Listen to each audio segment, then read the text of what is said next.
Hello, कैसे हो मेरे प्यारे दोस्तों। आज अपने पहुंच गए हैं धर्मेंद्र सिंह झाला ज्योतिष आचार्य उनके ऑफिस में।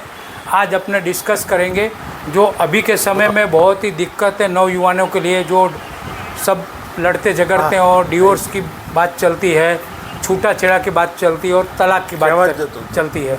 वो काहे के लिए होता है, क्या रीज़न होता है, उसके लिए आज अपने बात करेंगे ज्योतिष आचार्य धर्मेंद्र सिंह झाला साहब के साथ में। जय माताजी बापू। जय माताजी।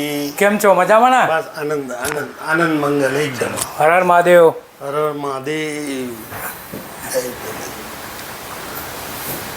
આપણે બાપુ એક પ્રશ્ન હું આજે લાવ્યો છું। અત્યારના ટાઈમમાં છે ને આ છોકરા અને છોકરીઓ પહેલાં ફ્રેન્ડશિપ થાય છે, પછી એ લોકોને લવ થાય છે, એ પછી મેરેજ બી કરે છે, પણ પછી પાછળથી જ્યારે આફ્ટર મેરેજ એ લોકોને પછી અંદર અંદર ઝઘડા તું મેન આ ચાલુ થઈ જાય છે અને એ વાત છે ને છેક છેડા સુધી પહોંચી જાય છે। એનું રીઝન શું? કારણ કે પહેલાં એ લોકોનો દોસ્તી થાય ત્યારે બી સારું હોય, પ્રેમ થાય ત્યારે બી સારું હોય, મેરેજ કરે ત્યાં સુધી એ લોકો ખુશખુશાલ હોય કે જાણે દુનિયામાં પ્રેમી પંખીડા હમણાં સિવાય કોઈ હશે જ નહીં જી। પણ પાછળથી આ બધા પ્રોબ્લેમ કેમ થાય છે? એનું કારણ શું? તમારી જ્યોતિષની અંદર કંઈ એનું રીઝન કંઈક હશે ને? આપનો સવાલ બહુ જ સારો છે અને અત્યારના સમયમાં આ સવાલ અને આ લગ્ન જીવન લગ્ન થવા માતા પિતાને ચિંતા હોય છે। હા, પછી પોતાની પસંદગીના લગ્ન કરતા હોય છે, સાથે 2-4 વર્ષ રહે હરે ફરે બધું જ સારું હોય, માતા પિતા એમ કે પ્રયત્ન કરે અને પછી કરાવરાવતા હોય અને બંનેની સહમતિથી રાજી ખુશીથી આ લગ્ન થતા હોય થાય જ છે। બંને એક વખતે રાજી ખુશી જ હોય છે, પણ પછી જ્યારે સમસ્યાઓ થાય છે ત્યારે સીધી છૂટાછેડા વાત, કોર્ટ મેટર અને સીધું જ મોટા ઝઘડાઓ થાય। હા, બરાબર। હવે આ પ્રશ્ન અત્યારે પુષ્કળ ચાલી રહ્યો છે અને દરેક માતા પિતાને ચિંતા રહેતી હોય છે આ બાબતમાં, બરાબર। તો હવે એના કારણો શું છે સમજાવું। પહેલું વાત કે બાળકો એટલે 14થી 21 વર્ષનો સમય એવો છે જે બાલ્યાવસ્થા કહેવાય અને આ અવસ્થામાં શરીરમાં ફેરફારો થતા હોય સારી, જેથી એમને આકર્ષણ થતું હોય છે। બરાબર। એટલે છોકરા છોકરીને આકર્ષણ થતું હોય છે। એની અંદર જે છે સાથે ભણતા હોય, આજુબાજુમાં રહેતા હોય, કાંઈ જવા આવવાનું થતું હોય, ત્યાં વારંવાર મળતા હોય છે, જેથી એ સમયે આ આકર્ષણ થઈ જાય છે। આકર્ષણ થાય છે અને ધીરે ધીરે પ્રેમમાં પરિવર્તન થાય છે। પછી લાંબો 1-2 વર્ષ એ લોકો જે છે સાથે રહે અને પછી એમને એમ થઈ જાય કે અમારી જિંદગી જે છે એ બહુ ખૂબ સરસ હોય, એકબીજાને હંસ સારસની જોડી જેવું થઈ ગયું હોય એવું થશે જે છે। અને પછી એ ભણવાનું પતી જાય દરમિયાન ને પછી માતા પિતાને એ લોકો વાત કરતા હોય છે કે ભાઈ અમારે આ રીતે લગ્ન કરવાના છે, એટલે માતા પિતા રાજી થઈ જાય અને પછી લગ્ન કરતા હોય છે।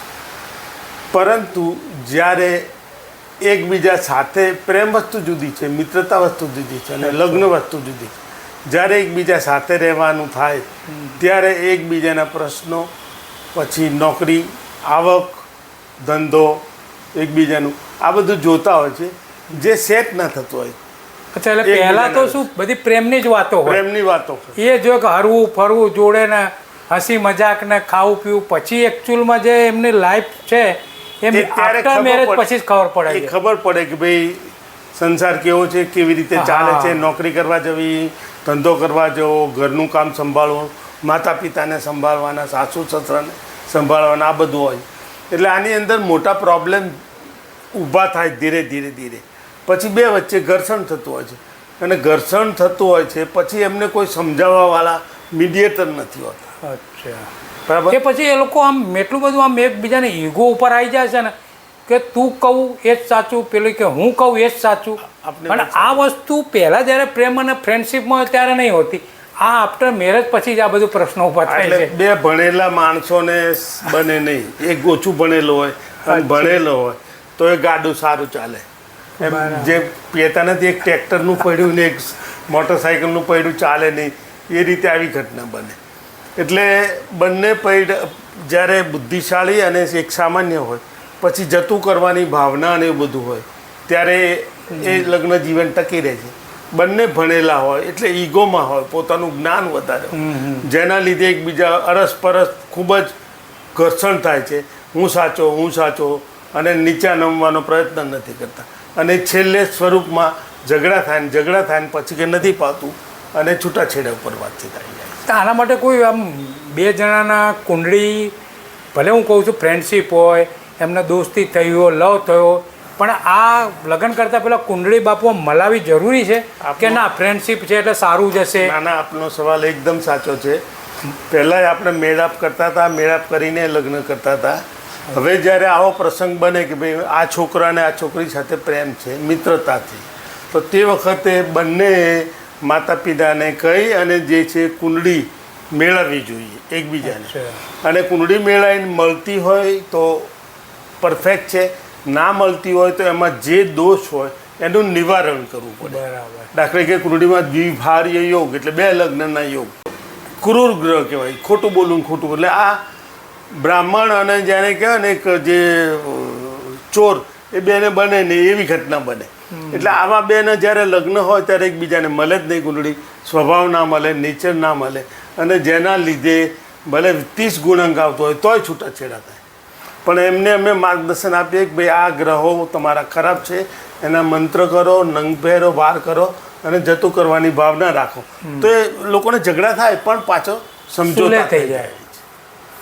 ના, સરસ બાપુ, આજે તમે કીધું આ બહુ સરસ છે. આ વસ્તુ આપણે લોકોની સામે મૂકીશું એટલે જે લોકોને ફેમિલીની અંદર પ્રોબ્લેમ છે, હું તો કહું છું કે ડાયરેક્ટ આવીને ધર્મેન્દ્રસિંહ ઝાલાના પોતે મળી શકો છો.